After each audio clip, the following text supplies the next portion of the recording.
Together, he wouldn't be able to defend himself. Just when tensions were escalating, an unexpected turn of events occurred. A heavy, commanding footstep echoed, drawing everyone's attention. It was none other than Ryu, who walked past the players with a majestic aura. They made way for him as he approached the musclehead. Noticing Ryu coming toward the musclehead, he started to panic and asked, "Why is Ryu coming close toward me?" But Ryu didn't say anything, and he just walked close to the musclehead, and with a chilling, cold tone said, "Don't be afraid. I'm not here to kill you. If I wanted to kill you, you wouldn't be alive in the first place. I'm here to say something to you." The musclehead just stood there with a sweaty face. Then the musclehead, still scared but not showing it to everyone, replied that he's not scared at all and he's listening, so Ryu can say whatever he wants. With a touch of arrogance, the musclehead added that although Ryu was strong, if they were to fight, he would make sure to at least chop off one or both of Ryu's hands. He declared that he wasn't scared of Ryu's threats.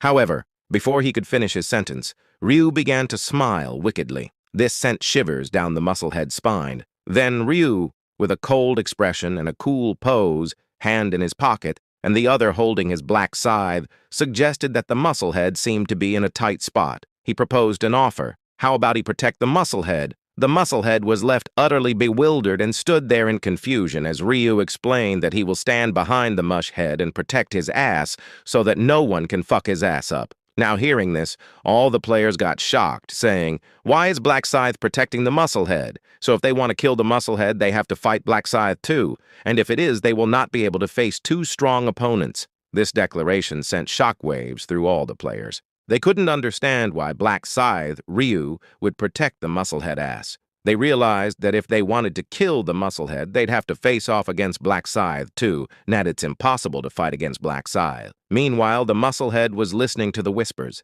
thinking that just the name of Black Scythe was enough to strike fear into the players. With a somewhat unsure and cautious tone, the musclehead asked what Black Scythe wanted in return for his protection. Ryu, always cool and collected, casually replied that he didn't want much. Then, his expression turned serious as he stated that the only condition was for the musclehead to follow his orders. This condition seemed to take the musclehead by surprise, as he realized that Black Scythe was essentially offering him a subordinate role. Curious and cautious, the musclehead inquired why Black Scythe was making such a kind offer. Ryu cryptically replied that he couldn't tell him. When the musclehead asked about the nature of the orders he'd have to follow, Ryu gave a similar response, saying he couldn't reveal that either. He advised the musclehead not to talk too much and simply follow his commands. He doesn't have the entire day here. The musclehead found himself in deep thought. He didn't want to become Black Scythe's subordinate, but he feared what might happen if he rejected the offer. Would Black Scythe come after him? In a state of panic, he nervously gulped, feeling the pressure of the decision weighing on him. Ryu urged him to give his response quickly, as the other players were eagerly waiting for his answer. Hesitantly, the musclehead declined Black Scythe's offer, stating that he wouldn't come under his command. Ryu fixed him with a cold, deadly look, and the other players started to get happy, saying,